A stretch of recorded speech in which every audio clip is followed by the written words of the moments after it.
যুক্তরাষ্ট্র চাইলে ইসরায়েলি আগ্রাসন বন্ধ হবে, মন্তব্য আব্বাসের।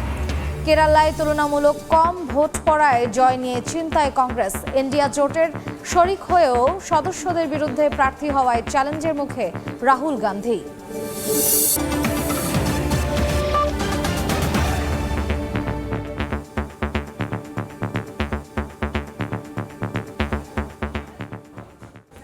আন্তর্জাতিক সময়ের সঙ্গে আছে আমি মার্জিয়া শ্রেয়া। গাজা ইস্যুতে আন্তর্জাতিক সম্প্রদায় ব্যর্থতার পরিচয় দিয়েছে বলে দাবি সৌদি আরবের। সংকট নিরসনের জন্য সমাধান খুঁজে বের করার আহ্বান জানিয়েছেন সৌদি পররাষ্ট্রমন্ত্রী। এদিকে যুক্তরাষ্ট্র চাইলেই গাজা ইসরায়েলি আগ্রাসন বন্ধ হবে বলে মন্তব্য করেছেন ফিলিস্তিনের প্রেসিডেন্ট মাহমুদ আব্বাস। এর মধ্যে গাজায় যুদ্ধ বন্ধের দাবিতে যুক্তরাষ্ট্র জুড়ে জোরালো হচ্ছে শিক্ষার্থীদের আন্দোলন, চলছে ধরপাকড়ও। গত কয়েকদিনে ৯০০-র বেশি শিক্ষার্থীকে আটক করেছে পুলিশ। অবরুদ্ধ গাজায় ইসরায়েলি আগ্রাসন কেবল যুক্তরাষ্ট্রে বন্ধ করতে পারে বলে মন্তব্য করেছেন ফিলিস্তিনের প্রেসিডেন্ট মাহমুদ আব্বাস। সৌদি আরবে ওয়ার্ল্ড ইকোনমিক ফোরামের বিশেষ সম্মেলনে অংশ নিয়ে এই মন্তব্য করেন তিনি। একই সঙ্গে রাফায় অভিযান যাতে না হয় সেজন্য তেল আবিবকে নিষেধ করতে যুক্তরাষ্ট্রের প্রতি আহ্বান জানানোর কথাও জানান আব্বাস। এদিকে গাজা ইস্যুতে আন্তর্জাতিক সম্প্রদায় ব্যর্থতার পরিচয় দিয়েছে বলে মন্তব্য করেছেন সৌদি পররাষ্ট্রমন্ত্রী প্রিন্স ফয়সাল বিন ফারহান বিন আবদুল্লাহ। সংকট নিরসনে দ্রুত সমাধানের পথ খুঁজে বের করার আহ্বান জানান তিনি। কেরালায় রাহুল গান্ধীর জয় নিয়ে চিন্তায় কংগ্রেস।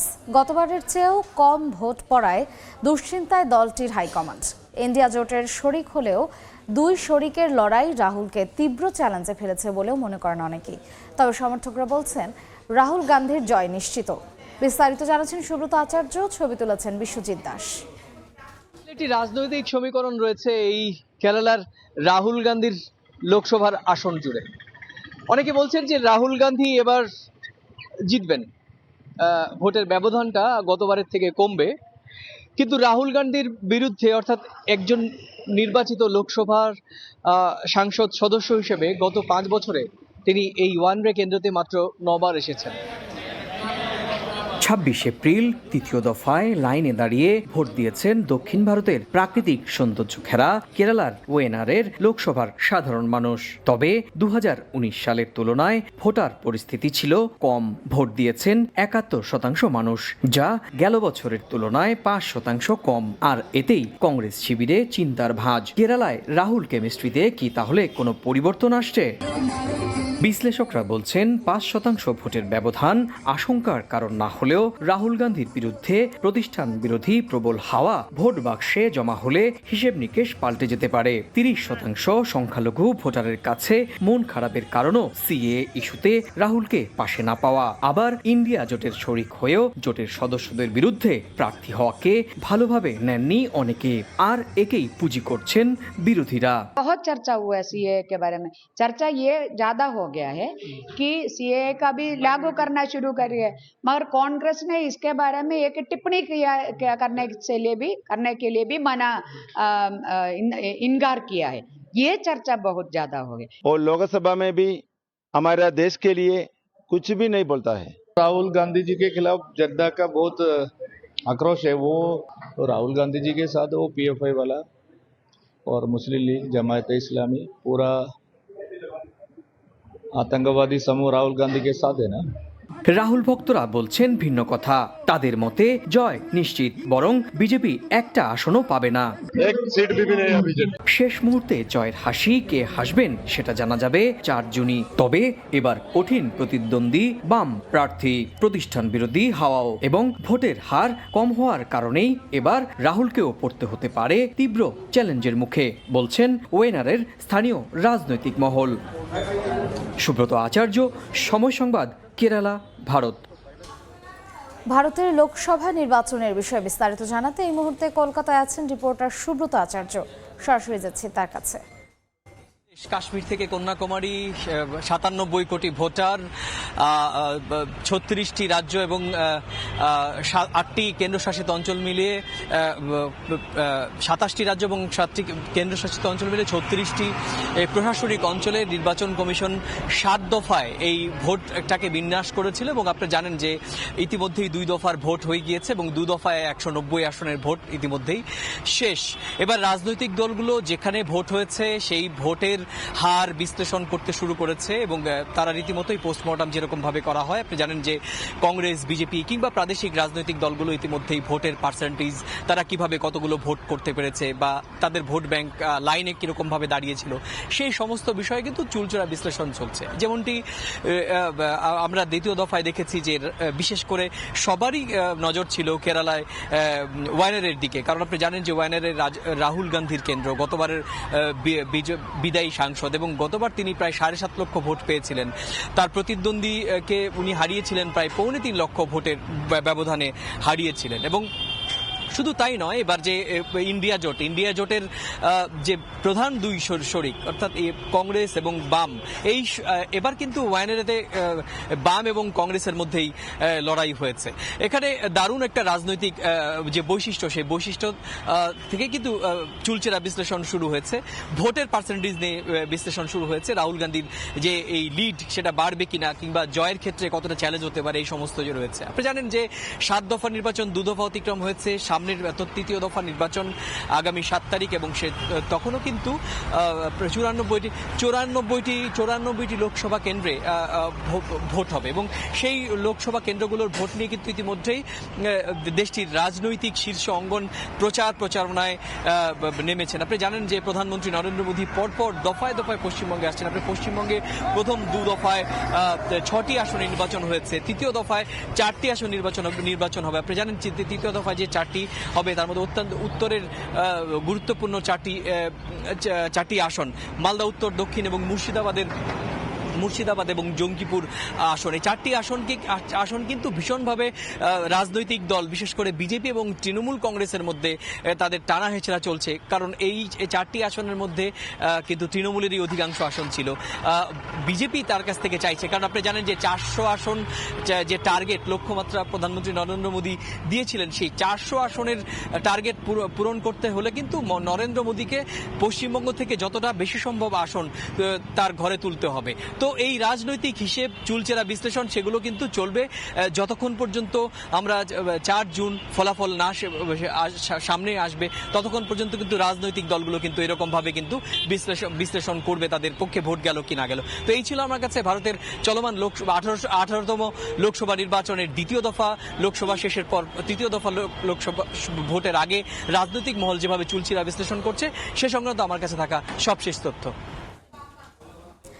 ভারতের লোকসভা নির্বাচনের বিস্তারিত জানতে সরাসরি ছিলাম কলকাতায়। আন্তর্জাতিক সময়ে আরও থাকছে। ইউরোপের দেশ পোল্যান্ডের সাফল্য বাংলাদেশিদের, রেস্টুরেন্ট ব্যবসায় একচ্ছত্র আধিপত্য, স্টুডেন্ট ভিসায় গিয়ে প্রতারণার অভিযোগ, কমিয়ে দেয়া হচ্ছে ভিসা। যুক্তরাষ্ট্রের ওকলাহোমায় শক্তিশালী টর্নেডোর আঘাতে শিশুসহ অন্তত 3 জনের মৃত্যু হয়েছে। এই ঘটনায় আহত হয়েছেন আরও 4 জন। অঙ্গরাজ্যটির 12টি কাউন্টিতে জরুরি অবস্থা জারি করা হয়েছে। টর্নেডোর কারণে ক্ষতিগ্রস্ত হয়েছে বহু ঘরবাড়ি, বিদ্যুৎ বিচ্ছিন্ন হয়ে পড়েছেন হাজার হাজার মানুষ। উদ্ধার কাজ চালিয়ে যাচ্ছেন উদ্ধারকারীরা। ওকলাহোমা সহ আশপাশের 5টি অঙ্গরাজ্যে বন্যা সতর্কতা জারি করা হয়েছে।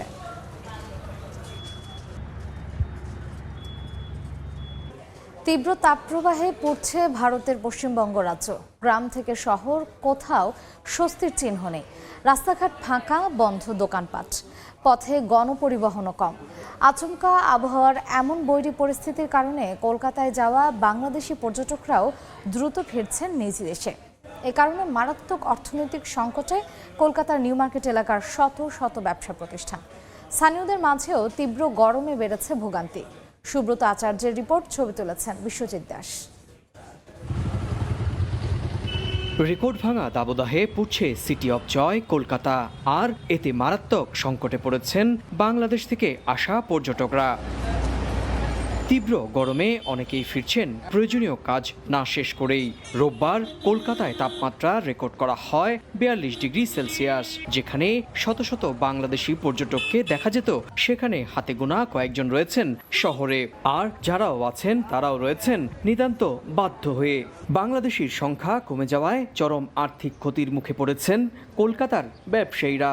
এখানে তো যে গরম, এত গরম আমি আমার জীবনে দেখিনি, এবং আমার জীবনে সবচেয়ে বেশি গরম আমি অনুভূত হচ্ছে এখানে। কলকাতায় এসেছি, গতকাল গিয়েছিলাম নিউ দীঘা গিয়েছিলাম একটু ঠান্ডার স্বস্তির জন্য, ওইখানেও গিয়ে দেখি গরম। এখন গরমে কোথায় যাব আমি বুঝতে পারছি না। এর ভিতরেও ঘুরছি বেরোচ্ছি, সমস্যা নেই, ভাল লাগছে আমার কাছে এই গরমটা। কলকাতা থেকে আমি দার্জিলিং এর ঠান্ডার কোথায় যাচ্ছি, একদম পুরো ফাঁকা, কারণ অনেক গরম। সেই গরমের কারণে এখানে যারা আসছে বেশি লং টাইম সময় নিয়ে অতীব প্রয়োজন ছাড়া কেউ থাকছে না। যেমন আমার কালকে ডাক্তার অ্যাপয়েন্টমেন্ট, যার ফলে আমি বাধ্য হয়ে আজকে থাকতে হচ্ছে। ব্যবস্থা ভালো তো নেই, মোটামুটি চলছে। ব্যবসা বাণিজ্য তো খুবই খারাপ অবস্থা চলতেছে। প্রতিদিন আগের দিনের তাপমাত্রার রেকর্ড ভাঙছে শহরে। আলিপুর আবহাওয়া দপ্তরের পূর্বাভাস, সোমবার আগের রেকর্ড ভাঙবে তাপমাত্রা। আবহাওয়ার এমন বৈরী পরিস্থিতিতে নাজেহাল কলকাতার মানুষও।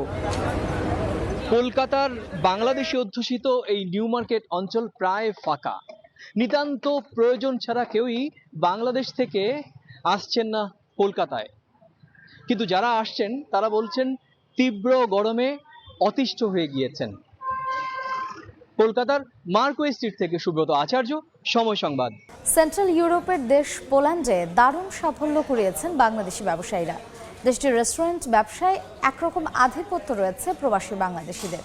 তবে স্টুডেন্ট ভিসায় গিয়ে পড়াশোনা না করা বা অন্য কোথাও চলে যাবার ঘটনায় বাংলাদেশিদের ভিসা দেয়া কমিয়ে দিয়েছে পোল্যান্ড। রেজওয়ানা কাব্যের ক্যামেরায় তারিকুল হাসান আশিকের রিপোর্ট।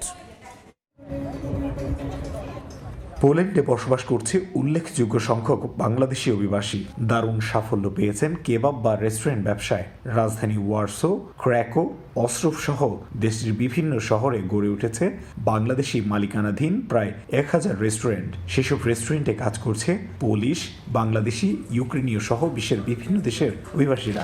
দিন দিন বাড়ছে এসব ব্যবসার পরিধিও। আমাদের প্রায় 126টা অ্যাক্টিভ ব্রাঞ্চ আছে, ইভেন পর্তুগালেও আছে আমাদের ব্রাঞ্চ। ওখানে হয়তো বা আরো বাড়তে পারে। আর জাহির কাবাবের আশেপাশে আরো বাংলাদেশি আরো অনেকেরই কাবাব ব্যবসা আছে। ইউক্রেনীয় বাড়ায় অন্যান্য দেশ থেকে অভিবাসী নেওয়া কমিয়ে দিয়েছে পোল্যান্ড। একসময় উল্লেখযোগ্য সংখ্যক বাংলাদেশি শিক্ষার্থী দেশটির বিভিন্ন বিশ্ববিদ্যালয়ে উচ্চশিক্ষার সুযোগ পেলেও এখন কমেছে ভিসা পাওয়ার হার। পোল্যান্ডে বাংলাদেশিরা বেশ ভালো সাফল্য করালেও গেল কয়েক বছরে সংকুচিত হয়েছে নতুনদের আসার পথ। স্টুডেন্ট ভিসা এসে পড়াশোনা না করা অথবা ওয়ার্ক পারমিট ভিসা এসে অন্যত্র চলে যাওয়ায় পোল্যান্ডও ভিসা দেওয়ার হার কমিয়েছে। তাই এই আস্থার জায়গা তৈরি করতে ও সংকট সমাধানে পোল্যান্ডের বাংলাদেশ দূতাবাসও গুরুত্বপূর্ণ ভূমিকা রাখতে পারে বলে মনে করেন পোল্যান্ড প্রবাসীরা। তারিকুল হাসান আশিক, সময় সংবাদ, ওয়ারসো, পোল্যান্ড। আন্তর্জাতিক সময়ের শীর্ষ সংবাদ জানিয়ে দিচ্ছে আরেকবার। যুক্তরাষ্ট্র চাইলেই ইসরায়েলি আগ্রাসন বন্ধ হবে, মন্তব্য আব্বাস। এবং কেরালায় তুলনামূলক কম ভোট পড়ায় জয় নিয়ে চিন্তায় কংগ্রেস। ইন্ডিয়া জোটের শরিক হয়েও সদস্যদের বিরুদ্ধে প্রার্থী হওয়ায় চ্যালেঞ্জের মুখে রাহুল গান্ধী।